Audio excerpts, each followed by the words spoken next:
Bonjour à tous, on continue aujourd'hui la série sur les intégrales et dans cette vidéo on se propose de calculer l'intégrale suivante après bien sûr avoir montré la convergence.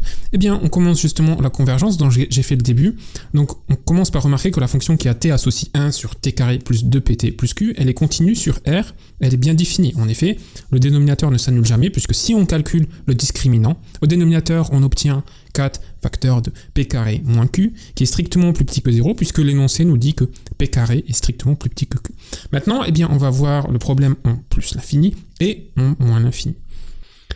Alors, ce qu'on peut remarquer, donc c'est assez facile à régler le problème en plus l'infini et en moins l'infini, eh bien, tout simplement en remarquant que 1 sur t carré plus 2pt plus q, c'est équivalent, ceci en plus l'infini et moins l'infini d'ailleurs, à 1 sur t carré, qui est une intégrale de Riemann convergente. Et donc, on a cet équivalent-là, ce qui nous assure que le problème est réglé en plus l'infini et moins l'infini. Bien, on peut passer tout de suite au calcul de cette intégrale. Donc, on passe au calcul. Alors, pour calculer cette intégrale, ce qu'on peut faire, c'est écrire le trinôme du dénominateur sous la forme canonique. Vous allez voir que ça va nous faciliter énormément la tâche. Eh bien, on va le faire. Donc, t carré plus 2pt plus q, eh bien, on va l'écrire sous la forme du début d'un carré. Donc on va l'écrire sous la forme t plus p au carré, d'accord? Donc on constate que ça ressemble à du t plus p, le tout au carré. Mais, si vous voulez, donc on prend le brouillon ici pour vérifier en fait ce que c'est que t plus p, le tout au carré, et on va ajuster. Donc en fait, si je fais t plus p, le tout au carré, eh bien on développe, ça fait t carré plus 2pt plus p carré, mais nous on voulait t carré plus 2pt plus q. Donc en fait, ici vous voyez qu'on a le p carré en trop, donc on va le retirer tout simplement. Faire moins p carré, ici on n'en veut pas, nous on veut du q, d'accord? Donc ensuite, vu qu'on n'a pas le q ici, ben on va le rajouter. Voilà.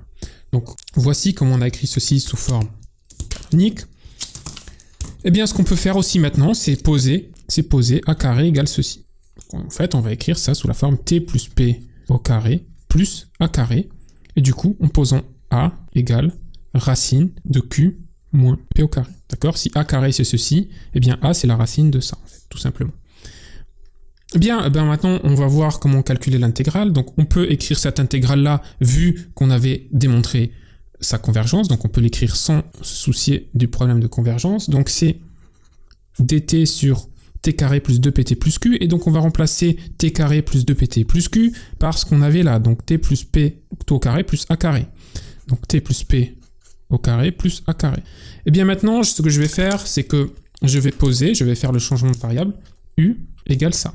Et bien vous allez voir que ça ne va pas changer les bornes, vu que lorsque t tend vers l'infini, eh bien u va tendre vers l'infini aussi, et lorsque t tend vers moins l'infini, u va tendre vers moins l'infini aussi. Donc on ne va pas avoir de problème avec les bornes, ça va rester les mêmes. Donc on va obtenir moins l'infini plus l'infini du sur u carré plus a carré. Ce changement de variable, il ne pose absolument aucun problème. Et là, si vous connaissez directement vos primitives, vous savez que c'est du 1 sur a, arc tangente de u sur a, entre moins l'infini et plus l'infini. Alors on peut quand même essayer de vous montrer une petite astuce si jamais vous avez oublié cette formule-là.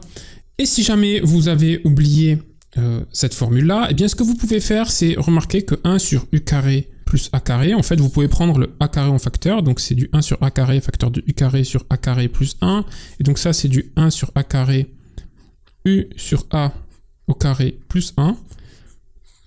Ceci, vous pouvez le sortir de l'intégrale, et là, vous faites le changement de variable θ égale u sur a, et donc vous allez obtenir du 1 sur θ carré plus 1, et ça, vous vous rappelez que c'est l'arctangente de θ, la primitive, si jamais vous avez oublié, du coup, cette formule-là. Et donc, vous êtes censé retomber là-dessus, si vous faites correctement les choses. Et donc, maintenant, vu qu'on est là, bien c'est facile à calculer, vu qu'on sait que la limite de arctan de u sur a en plus l'infini, c'est pi sur 2, et en moins l'infini, c'est moins pi sur 2. Et donc, ici, je vais obtenir 1 sur a fois pi sur 2, moins 1 sur a fois moins pi sur 2, cette fois-ci, puisqu'en moins l'infini, ça tend vers moins pi sur 2. Et donc, je vais obtenir 2 sur a fois pi sur 2, c'est-à-dire pi sur a, et donc a, on avait dit tout à l'heure, c'est racine de q moins p au carré, et donc, ça donne pi sur racine de q moins p au carré. Et donc, on a calculé cette intégrale après avoir montré la convergence, et on a trouvé pi sur racine de q moins p au carré, ce qui termine l'exercice. Carry you home.